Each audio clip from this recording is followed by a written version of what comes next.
మాట్లాడుతున్నారు. ఏంటి అసలు ఇవాళ రేవంత్ రెడ్డి గారి పర్యటన ఉద్దేశం ఏంటి? నిరుద్యోగులకు ఫైనల్‌గా ఏం చేయదలుచుకున్నారు మీరు?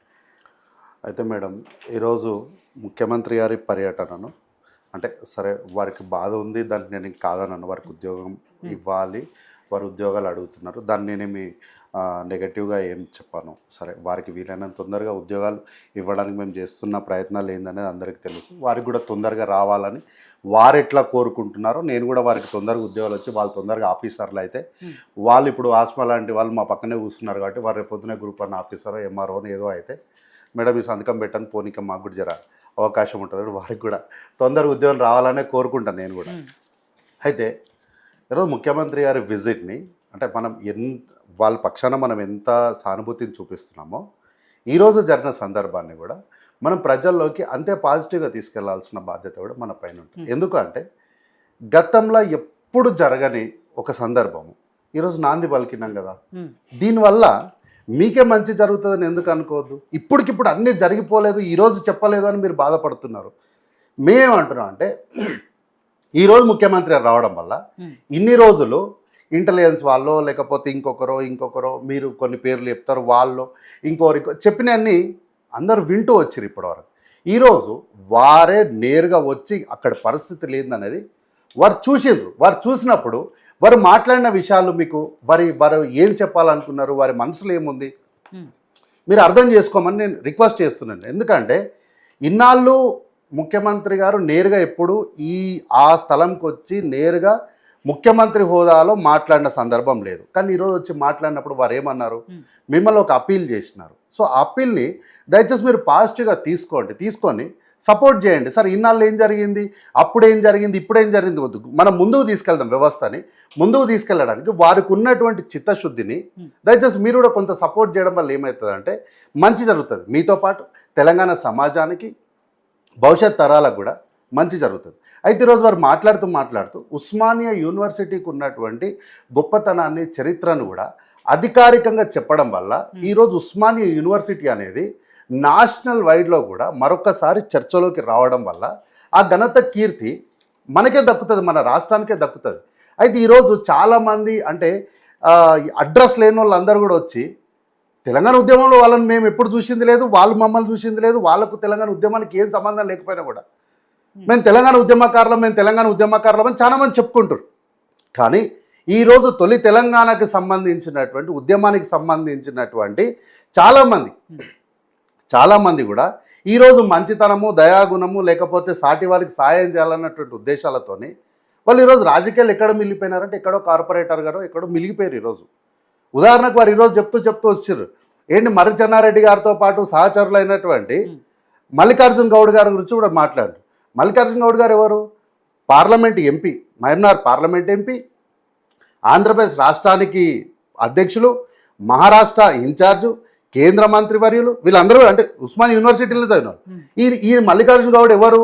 ఇక్కడ పక్కన షేర్లింగంపల్లి, ఈరోజు షేర్లింగంపల్లి అసెంబ్లీకి ఇన్ఛార్జ్గా ఉన్నటువంటి జగదీశ్వర్ గౌడ్ గారికి స్వయాన చిన్నాయన. జగదీశ్వర గౌడ్ వాళ్ళ నాయన హరిశంకర్ గౌడ్ గారు వారు సర్పంచ్ ఉంటే, ఈయన వాళ్ళ చిన్నాయన. ఇంత పెద్ద హోదాలో పనిచేసి తొలి దశ ఉద్యమంలో పనిచేసినటువంటి మల్లికార్జున గౌడ్ గారి అన్న కొడుకు ఈరోజు ప్రజల మధ్యలో మిలిగిపోయిండు. కానీ ఎక్కడో చోట చిన్నగా ఆడ ఈడ పోలీసులను తల్లిని తిట్టి చెల్లిని తిట్టి ఈరోజు తరతరాలకు తరగని ఆస్తుల్ని, హోదాలను వెనుకేసుకున్న వాళ్ళు ఎక్కడ, ఇట్లా త్యాగాలు చేసిపోయిన వాళ్ళ అస్తిత్వాలు ఎక్కడ అన్న విషయాలు ఈరోజు దేశం అంతా ఈరోజు చర్చ జరగాల్సిన పరిస్థితికి వచ్చింది. సో నా ఉద్దేశం ఏంది అంటే, నేను ఏమంటున్నా అంటే ఉస్మానియా యూనివర్సిటీని రెనోవేట్ చేయడానికి, దాన్ని మంచి చేయడానికి ఒక 5-10 కోట్లు అడుగుదామా అనుకునే వాళ్ళకు 1000 కోట్ల వరకు మీకు ఆఫర్ ఇచ్చారు. అంటే 1000 కోట్లైనా సరే నేను ఇవ్వడానికి సిద్ధంగా ఉన్న యూనివర్సిటీకి అని చెప్పి, అంటే మంచి ఆలోచనే కదా. అంటే 5 కోట్లు 10 కోట్లు అడగాలనుకున్న వాళ్ళు ఇంకా నేను ఎక్కువ ఇవ్వడానికి ఉన్నప్పుడు మీ దగ్గర ఇంటెలిజెన్స్ ఉంటుంది కదా. అంటే ఇప్పుడు రాజు గారు రాగానే చెప్పండి ఏమేం కావాలన్నా మీ దగ్గర ఇంటెలిజెన్స్ ఉంటుంది, ఓయూకి ఏం చేయాలో తెలుస్తుంది, అన్ని తెలిసిన తర్వాత చేయొచ్చు కదా డైరెక్ట్. ఇలా ఏం శంకుస్థాపన చేశారు, ఏం చేశారు ఇలా అన్న? ఒకటన్నా ఓయూ గురించి గొప్పగా మాట్లాడారు అన్న, ఓయూ గురించి గొప్పగా మాట్లాడు, మేము కూడా చాలా హ్యాపీగా ఫీల్ అయ్యాను. కానీ వాళ్ళు ఎందుకు వచ్చారు?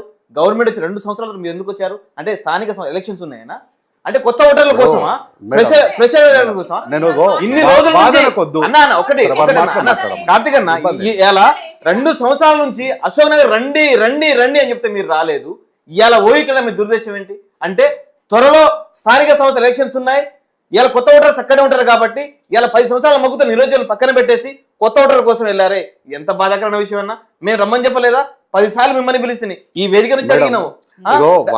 నేను వాదనకు పోదాల్చుకోలేదు, ఎందుకంటే వీళ్ళు నిర్జానికి నిరుద్యోగులు ఇప్పుడు వాళ్ళకు కూడా కావాల్సింది కదా. ఇవాళ మాకు ఏదో ఇలా జీపీఓనో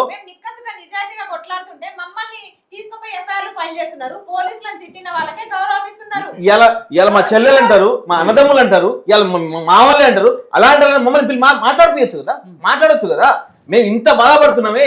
మీ వెనకాల ఉన్న బల్మూరి వెంకట గారిని కానీ, రియాజ్ గారిని కానీ, ఆకునూరి మురళి గారిని కానీ, ప్రొఫెసర్ కోదండరామ్ సార్ గారిని అందరినీ ఎన్నిసార్లు ప్రాధాయపడ్డాం. మా సమస్యలు చాలా ఉన్నాయి. ఇవాళ అదే ప్రొఫెసర్ కోదండరామ్ సార్ ఉద్యోగం గురించి మాట్లాడా కానీ మా ఉద్యోగాల గురించి ఎక్కడైనా మాట్లాడారా? ఇది ఎంత బాధాకరమైన విషయం చెప్పనా. ఇవాళ 33 లక్షల చిన్న విషయం మేడం, చిన్న విషయం చెప్పండి, మళ్ళీ మధ్యలో మాట్లాడతా. 33 లక్షల మంది నిరుద్యోగులు వేచి చూస్తున్నారు కదా. ఆ 33 లక్షల నిరుద్యోగుల కోసం ఒక్క నోటిఫికేషన్ ఇచ్చి ఉంటే ఇలా రేవంత్ రెడ్డి గారు ఇంతమంది పోలీసుల మంది రావాల్సిన అవసరం లేదు. మేమే గెలిపించినాం, మేమే మా భుజాల పైన ఎత్తుకునేటోళ్ళం. ఎంసీసీ గేట్ నుంచి ఓయూ గేట్ వరకు మేమే మా భుజాల పైన వేసుకునేటోళ్ళం. కానీ నోటిఫికేషన్ రాకపోతే మేము పళ్ళకి మూసుకున్నాం. కానీ ఇలా ఒక్క నోటిఫికేషన్ లేకుండా అదే విషయం చెప్పారు కదా రేవంత్ రెడ్డి గారు. నేను మళ్ళీ వస్తాను, ఆ రోజు ఒక్క పోలీసు కూడా ఉండడు, ఆ రోజు మీకు ఏం కావాలో చెప్పండి, నేను తీర్చడానికి రెడీగా ఉన్నాను అని చెప్పారు కదా. అవును చెప్పారు మేడం. ఆడిటోరియంలో ఉన్న వాళ్ళకి కూడా వాళ్ళందరికీ ఉద్యోగాలు వచ్చినాయి కాబట్టి వాళ్ళ పేర్లు విలువగానే వాళ్ళ పేర్లు తలవగానే లేచి దండాలు పెట్టిరు. మరి మా నొప్పి కూడా మాకు ఉంటది కదా. ఉద్యోగం వచ్చిన వాళ్ళు సంతోషంతో లేచి దండాలు పెట్టిరు. మరి మాకు ఉద్యోగాలు లేవు కాబట్టి మేము మంచిది మేడం. ప్రశ్న ఓకే, నాకు అర్థమైంది ప్రశ్న. అది ఇప్పుడు వీరు ఉద్యోగం కోసం ఎన్ని సంవత్సరాల నుంచి పోరాటం చేస్తున్నారు, ఎన్ని సంవత్సరాల నుంచి వెయిట్ చేస్తున్నారు? అంటే నిన్న 18-19 అంటే 2018 నుంచి 19 నుంచి ఇద్దరు 2018 నుంచి వీళ్ళు వెయిట్ చేస్తారు కదా. అంటే వీళ్ళు గత ప్రభుత్వంలో ఏం నోటిఫికేషన్ లేనట్టే కదా, అంతే కదా, ఏనట్టే కదా. ఓకే ఇక పాయింట్ నోటెడ్, అంతే. ఏం వేయలేదు కదా. ఓకే రైట్, ఈ పాయింట్ ఇట్లానే గుర్తుపెట్టుకోండి మేడం. ఈ పాయింట్ మనం మాట్లాడదాం. అయితే ఈరోజు వీళ్ళు 18 నుంచి 19 నుంచి వీళ్ళు వెయిట్ చేస్తున్నారు. వాళ్ళు ఉమ్మడి ఆంధ్రప్రదేశ్ నుంచి వెయిట్ చేస్తున్నారు. వీళ్ళు దండాలు పెట్టిరంటే లేచి దండాలు పెడతారు. మరి వాళ్ళు ఉమ్మడి ఆంధ్రప్రదేశ్ నుంచి వాళ్ళ ఉద్యోగం కోసం వాళ్ళు వెయిట్ చేస్తున్నారు. వాళ్ళ పార్టీ కష్టపడ్డారు, వాళ్ళు చేసారు. సో వాళ్ళ ఉద్యోగం వాళ్ళకి వచ్చింది. అరే మీకు కూడా వస్తుందమ్మా. నేను ఏమంటా, ఒక్క నిమిషం మీరు చెప్పారు కదా, నాకు చెప్పనివ్వండి. నేను ఏమంటున్నా, అయితే జరిగిన కొన్ని పరిణామాలు, ముఖ్యమంత్రి గారు నేరుగా ఇక్కడికి వచ్చిన తర్వాత వారేమి ఎవరో అంటే వేరే కుటుంబంలో ఎవరో పిల్లలు చనిపోతే వాళ్ళని ముందర పెట్టిన ముఖ్యమంత్రి కాలే. ఈయన అన్ని విషయాలపైన కూడా పూర్తిగా సమగ్రమైనటువంటి సమాచారాలు పోరాటాలు చేసి ఈ స్థాయికి వచ్చింది. కాబట్టి ఈరోజు ఉస్మానియా యూనివర్సిటీకి వచ్చినప్పుడు ఆయన కూడా మనిషి కదా, ఆయన చూస్తాడు కదా కళ్ళ ముందు ఏం జరుగుతుంది, ఇక్కడ పరిస్థితులు ఏంటి అని చూసి తెలుసుకోలేనంత అమాయకుడు ఆయన. ఏమన్నా ఆయన ఎంట్రీ అయినప్పుడు ఆ ఉస్మానియా యూనివర్సిటీలోకి వచ్చినప్పుడు అక్కడ ఉన్నటువంటి వాతావరణం ఎట్లా ఉంది ఏంటనేది ఆయన చూడడా, గమనించడా? కాబట్టి ఆయన అందుకే ఏమన్నాడు, వచ్చిండు, ఈరోజు కార్యక్రమం ఏందో చూసిండు, ఈరోజు కార్యక్రమాన్ని కంప్లీట్ చేసిండు. ఆయన వచ్చేటప్పుడు అందుకే మేము ఏమంటామంటే, నేను గతంలో కూడా చెప్పినా, ఈరోజు చెప్తున్నా, కొంతమంది ఆఫీసర్లు ప్రత్యేకంగా చెప్తున్నా, కొంతమంది ఆఫీసర్లు మేము ప్రభుత్వంలో పనిచేస్తున్నామన్న విషయాన్ని మర్చిపోయి బంట్రోతుల్లాగా పనిచేస్తున్నారు. మీ విషయాలు కనుక ఆధారాలతో దొరికిన రోజు మిమ్మల్ని ఎవ్వడు కాపాడాడు. మిమ్మల్ని ముఖ్యంగా మీరు ఎవరైతే అనుకున్నారో వాళ్ళు మళ్ళీ వస్తారు, వచ్చినప్పుడు మేము మళ్ళీ పైకి వెళ్తామని మీరు అనుకుంటారు చూడండి, వాళ్ళు మాత్రం మిమ్మల్ని కాపాడరు, మిమ్మల్ని ఆధారాలతో బయట పెట్టిన రోజు. కాబట్టి మీరు ఉద్యోగాలు ప్రభుత్వం ఎట్లా చెప్తుందో ప్రభుత్వ విధానాలకు నడుచుకోండి. అంతేగాని మీరు బంట్రోతుల లెక్క గిట్ట పనిచేస్తే బాగుండదు. ఎందుకంటే అన్ని విషయాలు మాకు కూడా తెలుసు. ఎందుకంటే 10 ఏళ్ళు మేము ఈ వ్యవహారాలు ఏందని మేము చూసిన వాళ్ళమే. కాబట్టి ఏంటంటే ఆధారం లేవు కాబట్టి మేము కూడా ఏం మాట్లాడతలేం. ఆధారం గిట్ట దొరికిన రోజు తప్పకుండా ఈ విషయాన్ని ఎక్కడ పెట్టాలని అక్కడ పెడతాం మేము కూడా. వీళ్ళు బ్యారికేడ్ అని చెప్పారు మేడం. ఎంత దూరం వేసారు బ్యారికేడ్? 100 మీటర్లు కూడా వేయలేదు బ్యారికేడ్. కానీ ప్రెస్ వాళ్ళందరికీ బ్యారికేడ్ కనిపించింది. ఎంత దూరం అనేది ఎవరు చెప్పలేరు. అందుకే నేను ఏమంటా, అవన్నీ చూసిన ముఖ్యమంత్రి గారు ఈ రోజు ఉన్న సందర్భాన్ని మనం డిస్టర్బ్ చేయొద్దు. చాలా సంవత్సరాల తర్వాత ఒక ముఖ్యమంత్రి హోదాలో వచ్చినాం కాబట్టి ఈ రోజుకు దీన్ని ప్లెజెంట్గా కంప్లీట్ చేద్దామని అక్కడ జరిగిన సందర్భాన్ని మొత్తాన్ని క్రోడీకరించుకున్నాడు. ఆయనకు ఒక అండర్స్టాండింగ్కి వచ్చాడు. అందుకే ఏమన్నాడు, నేను మళ్ళీ వస్తా. వచ్చిండు, ఏదో కొబ్బరికాయ కొట్టిండు, గుమ్మడికాయ కొట్టిండు, వెళ్ళిపోయిండు అన్నట్టు లేదు. నేను మళ్ళీ వస్తా, వచ్చే సమయం కూడా చెప్పిండు మీకు. ఆ వచ్చే సమయం నాడు అందుకే మీకు క్లారిటీగా ఏం చెప్పిండు, ఒక్క పోలీసులు కూడా ఉండొద్దని రిక్వెస్ట్ చేయలే. అప్పటి వరకు నోటిఫికేషన్లు లేనట్టేనా? ఏది మీరు అన్నారు కదా, అందుకే వచ్చే డేట్ కూడా వచ్చే టైం కూడా చెప్పారు. వచ్చే కన్నా ముందు ఏమన్నా నోటిఫికేషన్ లేనట్టు అదే వచ్చేవారు నేను వచ్చి నోటిఫికేషన్ కొన్ని రోజుల ముందు త్వరలో అని చెప్పి ఇప్పుడు 6 నెలలు అంటే ఇక డైరెక్ట్ గా ఒక ఇప్పుడు ఈ త్వరలో అనే దానికి పేటెంట్ ఎవరు తీసుకున్నారు? అయిపోతాయి. మొన్న వరకు కూడా స్థానిక సంస్థల ఎలక్షన్ లోపలే వేస్తామని చెప్పారు. ఇలా ఒడ్డు దాటేశారు. ఒడ్డు దాటేశారు ఒడ్డు దాటేశారు. ఒకటి ఇప్పుడు ఈ త్వరలో అనే దానికి పేటెంట్ బీఆర్ఎస్ పార్టీకే ఉంది. మేము వనపర్తిలో వచ్చి రేపు పొద్దున్నే వేసేస్తున్నా, మీరు రేపు పొద్దున్న అసెంబ్లీలో ఎత్తున్నా, టీవీలు చూడండి అని చెప్పిండు. మేము అట్లా చెప్పదలుచుకోలే. తీరా అసెంబ్లీకి వచ్చి ఏం చెప్పిండు అంటే, ఇగో ఇప్పుడే నోటిఫికేషన్ ఇచ్చేస్తున్నా వేసేసేయండి.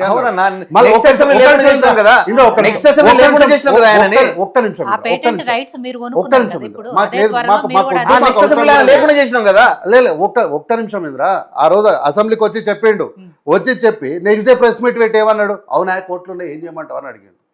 అట్లా మేము చెప్పదలుచుకోలేదు, అట్లా మేము చేయదలుచుకోలేదు. అందుకే మేము ఏం చేసినాము, పూర్తి స్థాయిలో అక్కడ జరిగిన పరిణామాలన్నిటిని కూడా క్రోడీకరించుకున్నటువంటి ముఖ్యమంత్రి గారు, నేను మళ్ళా వస్తా, వచ్చేసరికి మీకు నోటిఫికేషన్ లేస్తా, మీకు ఏం కావాలో నాకు చెప్పండి, ఓ కమిటీ వేయండి, కమిటీ ద్వారా దీన్ని అంటే కమిటీ వేయండి అంటే కమిటీ కాలయాపన కోసం కాదు. ఈ కమిటీ శ్రీకృష్ణ కమిటీ రావడం వల్లనే తెలంగాణ రాష్ట్రం వచ్చింది. అంటే వేరే పార్టీలు కమిటీ వేయడానికి కాలయాపనకు చేస్తారేమో మాకు తెలియదు, కానీ కాంగ్రెస్ పార్టీ కమిటీ వేసింది అంటే పారదర్శకత కోసం వేస్తుంది. ఎవరు ఒక్కరి నిర్ణయాల మేరకు ఇక్కడ జరగకూడదు, వ్యవస్థను అన్నిటిని కూడా మనం పారదర్శకంగా చేయాలన్న ఉద్దేశంతోనే వారు ఏం మాట్లాడినారు, మీకు వచ్చేటప్పుడు మంచి చేస్తా, మంచే జరుగుతుంది, మీకు కావాల్సింది చేయడానికి నేను ఇక్కడ ఉన్నా, నేను బాధ్యత తీసుకుంటాను అని చెప్పిండు.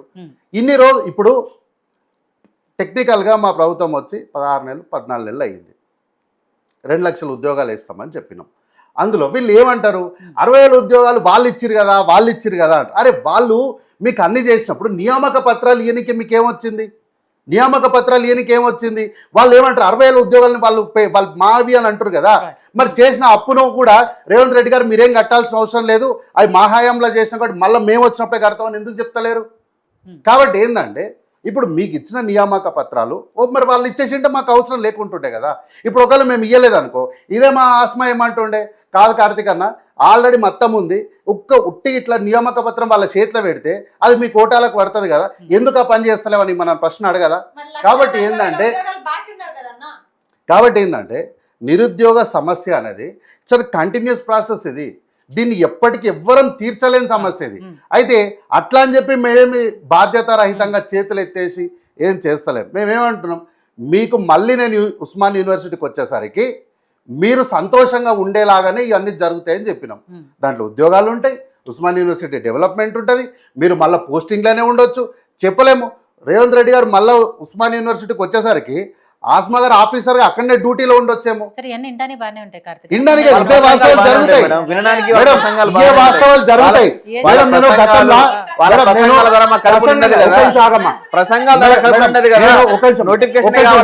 మేడం నేను గతంలో కూడా ఆర్టీసీ ధర్నా జరిగినప్పుడు ఇదే విషయం ఇదే వేదిక పైన చెప్పిన, మళ్ళీ ఆర్టీసీ సమస్య అనేది ఉండకుండా చేస్తారు అని చెప్పిన. చేసిరా లేదా? అట్లా నేనేమంటున్నా, మళ్ళీ ముఖ్యమంత్రి రేవంత్ రెడ్డి గారు ఉస్మాన్ యూనివర్సిటీకి వచ్చేసరికి చెప్పలేము, ఆస్మా గారే ఆడ డ్యూటీలో ఉండొచ్చేమో. 2 నెలలకే డిసెంబర్ 9